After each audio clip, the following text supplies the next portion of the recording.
So dialysis பண்றவங்களோட kidney transplant பண்றவங்க ஏன் பண்ணணும்னு கேட்டிங்கன்னா கிட்னி டிரான்ஸ்பிளான்ட் பண்ற பேஷண்ட்ஸ் வந்து அவங்களோட வாழ்நாள் வந்து ரொம்ப ஜாஸ்தியா இருக்கு. அதாவது டிரான்ஸ்பிளான்ட்ல வந்து நிறைய டவுட்ஸ் இருக்கும் எப்படி பண்ணுவாங்க அந்த மாதிரி. ஸோ இப்போ இன்னொரு பிரச்சனை பார்த்தீங்கன்னா டிரான்ஸ்பிளான்ட்ல இன்ஃபெக்ஷன் வரதுக்கான ரிஸ்க் வந்து கொஞ்சம் ஜாஸ்தி. அந்த மெடிசின்ஸை நம்ம ஒரு நாள் 2 நாள் விட்டால் கூட அந்த கிட்னி வந்து ரிஜெக்ஷன் ஆகி கிட்னி வேலை செய்யாமல் போகிறதுக்கு வாய்ப்புகள் இருக்குது. இதை ஒழுங்காக கடைப்பிடிச்சாலே நம்ம நிறையா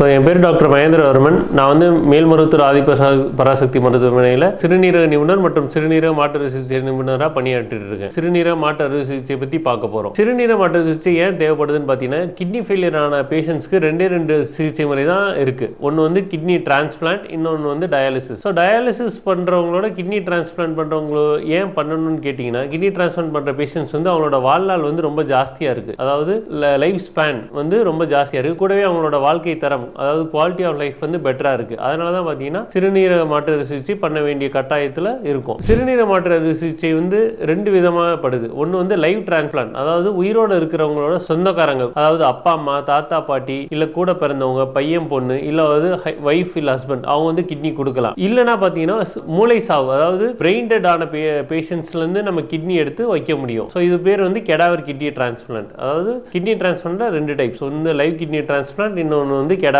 டிரான்ஸ்பிளான்ட். ஸோ ரெண்டுமே வந்து நம்ம ஹாஸ்பிட்டலில் வந்து இந்த 3-4 வருஷமா ரெகுலராக பண்ணிட்டு இருக்கோம். லைவ் டிரான்ஸ்பிளான்ட்டோட அட்வான்டேஜ் என்னன்னு பார்த்தீங்கன்னா நம்ம வந்து கிட்னி எப்போ டிரான்ஸ்பிளான்ட் பண்ணணும்னு நினைக்கிறோமோ அப்பயே உடனே நம்ம வந்து டிரான்ஸ்பிளான்ட் பண்ணிட முடியும். இன்னொன்று வந்து அது வந்து நம்ம எல்லா டெஸ்ட்டும் பண்ணிட்டு கிட்னி நல்லா இருக்கான்னு பார்த்துட்டு அதனால பண்றதுனால அதோட சக்சஸ் ரேட் வந்து கெடாவர் டிரான்ஸ்பிளான்ட்டோட கொஞ்சம் பெட்டரா இருக்கும். பட் லைவ் டிரான்ஸ்பிளான்ட் இல்லாதவங்களுக்கு கெடாவர் டிரான்ஸ்பிளான்ட் தான் பண்ண முடியும். ஸோ கெடாவர் டிரான்ஸ்பிளான்ட் எப்படி பண்ணணும்னா நம்ம வந்து கவர்மெண்ட் வெப்சைட்ல பதிவு பண்ணிட்டு அதுக்கப்புறம் எப்போ கிட்னி நம்மளுக்கு அலாட் ஆகுதோ அப்போ வந்து கெடாவர் டிரான்ஸ்பிளான்ட் பண்ணணும். ஸோ இதில் வந்து என்ன ப்ராப்ளம்னா இது எப்போ கிட்னி கிடைக்கின்றது நம்ம உறுதியாக சொல்ல முடியாது. அண்ட் கிட்னியை வந்து நம்ம லைவ் டிரான்ஸ்பிளான்ட் மாதிரி ஃபுல்லாக எவாலுவேட் பண்ணிட்டு நம்ம டிரான்ஸ்பிளான்ட் பண்ண முடியாது. பட் இருந்தாலுமே பார்த்தீங்கன்னா டயாலிசிஸோட கெடாவர் டிரான்ஸ்பிளான்ட்டோட ரிசல்ட்ஸும் வந்து பார்த்தீங்கன்னா ரொம்ப பெட்டராக இருக்குது. ஸோ அதனால தான் வந்து டிரான்ஸ்பிளான்ட் பண்ணுறதை பற்றி நம்ம அட்வைஸ் பண்ணுறோம். ஸோ டிரான்ஸ்பிளான்ட்ல வந்து நிறைய டவுட்ஸ் இருக்கும் எப்படி பண்ணுவாங்க அந்த மாதிரி. ஸோ இப்போ ஒரு கிட்னி எடுத்து வச்சாவே நம்ம வந்து கிட்டத்தட்ட ஒரு நார்மல் லைஃப் வந்து லீட் பண்ண முடியும். 2 கிட்னியும் எடுக்கணும்னு அவசியம் கிடையாது. ஸோ கெடாவர்லையோ லைவ்லையோ பார்த்தீங்கன்னா ஒரே ஒரு கிட்னியை தான் அந்த டோனர்ல இருந்து எடுத்து நம்ம உடம்புல வந்து பொருத்த போறோம். ஸோ இப்போ கிட்னி டிரான்ஸ்பிளான்ட் பண்ணதுக்கு அப்புறம் நிறைய வந்து நம்ம ரூல்ஸ் அண்ட் ரெகுலேஷன்ஸ் ஃபாலோ பண்ற மாதிரி இருக்கும். எப்படிப்பட்ட ரூல்ஸ் அண்ட் ரெகுலேஷன்ஸ் பார்த்தீங்கன்னா நம்ம லைஃப் லாங் வந்து மெடிசின்ஸ் எடுத்துட்டே இருக்கணும். இந்த மெடிசின்ஸ் ஏன் எடுக்கிறோம்னா அந்த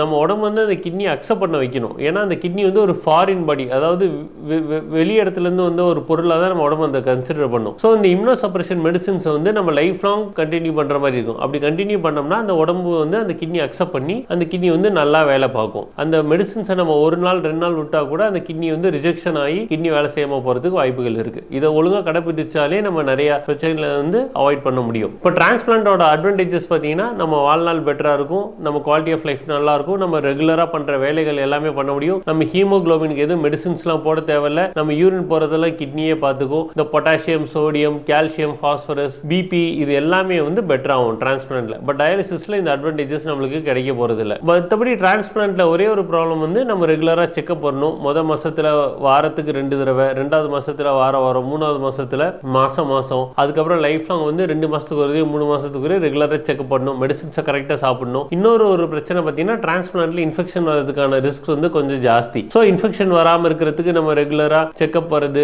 மாஸ்க் போட்டுக்கிறது, பொது கழிப்பிடங்களில் யூரின் போகாமல் இருக்கிறது, வீட்டில் மட்டும் யூரின் போகிறது, கூடவே வந்து பார்த்தீங்கன்னா சுற்றுப்புறத்தை தூய்மையாக வச்சுக்கிறது, நம்ம சாப்பிட்ற பொருள் வந்து வீட்லயே சமைச்சு ஃப்ரெஷ்ஷாக சமைச்சு சாப்பிட்றது, எதுவும் ஃப்ரிட்ஜில் வச்சு ஸ்டோர் பண்ணாமல் சாப்பிட்றது, இந்த மாதிரி ஒரு பேசிக்காக நீங்கள் கடைப்பிடிச்சாவே நிறைய இன்ஃபெக்ஷன்ல இருந்து வந்து நம்ம தப்பிச்சிட முடியும். ஆதி பராசக்தி மருத்துவமனை, அம்மாவின் அரவணைப்பு.